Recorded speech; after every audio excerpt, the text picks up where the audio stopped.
कराची तो लैके इस्लामाबाद तक मौसमियाती तब्दीलियां के असरात पपीते ते कैसे रहे?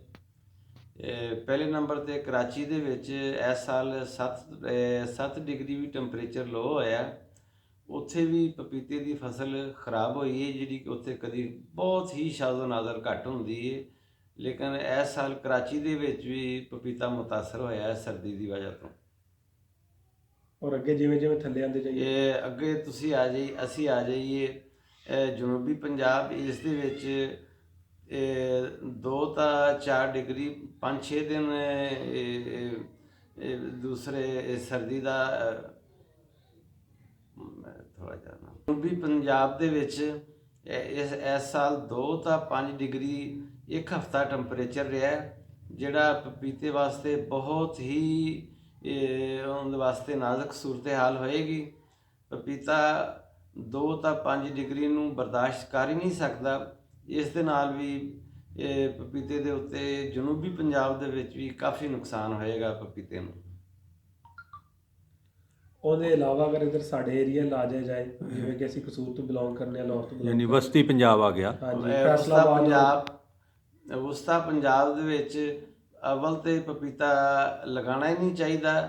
ਜਿਸ ਤਰ੍ਹਾਂ ਇਸ ਸਾਲ ਸਰਦੀ ਆਈ ਹੈ, ਪਪੀਤੇ ਦੀ ਫਸਲ ਅੱਲਾ ਨਾ ਕਰੇ ਜਿਸ ਤਰ੍ਹਾਂ ਇਹ ਸਰਦੀ ਪੈ ਰਹੀ, ਹਾਲੇ 1 ਮਹੀਨਾ ਜਨਵਰੀ ਦਾ ਵੀ ਹੋਰ ਪਿਆ ਹੋਇਆ ਅਤੇ ਪਹਿਲੇ ਵੀ ਸਰਦੀ ਬਹੁਤ ਪੈ ਗਈ ਹੈ। ਇਹ 75% ਇਹ ਪਪੀਤੇ ਦੀ ਫਸਲ ਜਿਹੜੀ ਇਹ ਖਰਾਬ ਹੋਣ ਦਾ ਪੂਰਾ ਇਹ ਐਤਕੀ ਡਰ ਹੈ। ਅਤੇ ਅਗਰ ਇਹ ਸਰਦੀ ਜਨਵਰੀ ਵਿੱਚ ਵੀ ਇਸ ਤਰ੍ਹਾਂ ਹੀ ਫਰੀਜ਼ਿੰਗ ਹਾਲਤ 'ਚ ਰਹੀ ਅਤੇ ਫਿਰ ਪਪੀਤੇ ਦੀ ਫਸਲ ਮੇਰਾ ਨਹੀਂ ਖਿਆਲ ਕਿ ਇਹ ਬਚੇ, ਸਾਰਾ ਹੀ ਖਰਾਬ ਹੋ ਜਾਣਾ। ਵੈਦਰ ਅਪਡੇਟ ਦੇ ਮੁਤਾਬਕ ਅੱਗੇ ਆਉਣ ਵਾਲੇ ਦਿਨਾਂ 'ਚ ਬਾਰਿਸ਼ਾਂ ਨੇ, ਅਤੇ ਬਾਰਿਸ਼ਾਂ ਦੇ ਪਪੀਤੇ 'ਤੇ ਕੀ ਅਸਰਾਤ ਨੇ? ਬਾਰਿਸ਼ਾਂ ਦੇ ਦੌਰਾਨ ਅਗਰ ਹਵਾ ਚੱਲ ਜਾਵੇ, ਪਪੀਤਾ ਇਸ ਵੇਲੇ ਫਲ ਦੇ ਨਾਲ ਬਿਲਕੁਲ ਭਰਿਆ ਹੋਇਆ ਹੈ। ਇਹ ਪਾਣੀ ਲੱਗੇਗਾ, ਨਾਜ਼ੁਕ ਜਿਹਾ ਇੱਕ ਤਣਾ ਹੁੰਦਾ ਉਸਦਾ, ਬਾਰਿਸ਼ ਦੇ ਨਾਲ ਪਪੀਤੇ ਦੇ ਡਿੱਗਣ ਦੇ ਬਹੁਤ ਸਾਰੇ ਚਾਂਸ ਹੋ ਜਾਂਦੇ ਨੇ।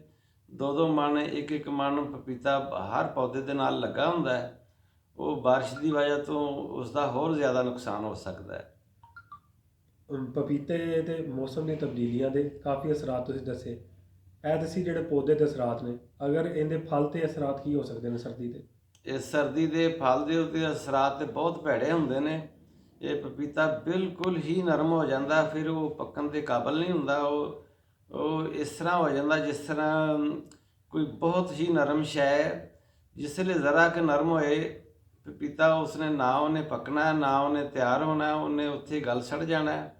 ਅਤੇ 75% ਇਸ ਸਰਦੀ ਦੀ ਵਜ੍ਹਾ ਤੋਂ ਜਿਸ ਸਾਈਡ ਤੋਂ ਹਵਾ ਚੱਲ ਰਹੀ ਉਸ ਸਾਈਡ 'ਤੇ ਉਹ ਨਹੀਂ ਬਚਣੀ, ਦੂਸਰੀ ਸਾਈਡ ਦੇ ਚੰਦ ਦਾਣੇ ਉਹਦੇ ਬਚ ਸਕਦੇ ਨੇ। ਅਤੇ ਨਾਲ ਪੌਦੇ ਦੇ ਵੀ ਸਰਦੀ ਦੀ ਵਜ੍ਹਾ ਤੋਂ ਜੜ੍ਹਾਂ ਖਰਾਬ ਹੋ ਜਾਂਦੀਆਂ, ਉਹਦੇ ਡਿੱਗਣ ਦੇ ਵੀ ਚਾਂਸ ਹੋ ਜਾਂਦੇ ਨੇ। ਬਹੁਤ ਬਹੁਤ ਸ਼ੁਕਰੀਆ, ਬੜੀ ਕੀਮਤੀ ਰਹਿਨੁਮਾਈ ਤੁਸੀਂ ਫਰਮਾਈ। ਅੱਛਾ ਮੀਆਂ ਸਾਹਿਬ, ਇਹ ਫਰਮਾਓ, ਹਜੇ ਵੀ ਕੁਝ ਲੋਕ ਨਰਸਰੀ ਲਾਉਣਾ ਚਾਹੁੰਦੇ, ਉਹਨਾਂ ਨੇ ਬੀਜ ਖਰੀਦ ਲਏ ਆ, ਔਰ ਉਹ ਕਹਿੰਦੇ ਕਿ ਅਸੀਂ ਫਰਵਰੀ ਦੇ ਵਿੱਚ ਮੁੰਤਕਿਲ ਕਰਨਾ ਆ, ਸਾਡਾ ਦਸੰਬਰ ਤੋਂ ਪਹਿਲੇ ਫਲ ਆ ਜਾਏ, ਉਹਨਾਂ ਨੂੰ ਇਸ ਜਨਵਰੀ 'ਚ ਨਰਸਰੀ ਲਾਉਣੀ ਚਾਹੀਦੀ ਜਾਂ ਨਹੀਂ ਲਾਉਣੀ ਚਾਹੀਦੀ? ਜਨਵਰੀ ਦੇ ਵਿੱਚ ਮੇਰਾ ਖਿਆਲ ਹੈ ਕਿ ਨਰਸਰੀ ਨਹੀਂ ਲਗਾਉਣੀ ਚਾਹੀਦੀ। ਇਹ ਜਨਵਰੀ ਦੇ ਐਂਡ 'ਚ ਅਗਰ ਨਰਸਰੀ ਤੁਸੀਂ ਲਗਾਓ ਅਤੇ ਉਹ ਜ਼ਿਆਦਾ ਬਿਹਤਰ ਹੈ।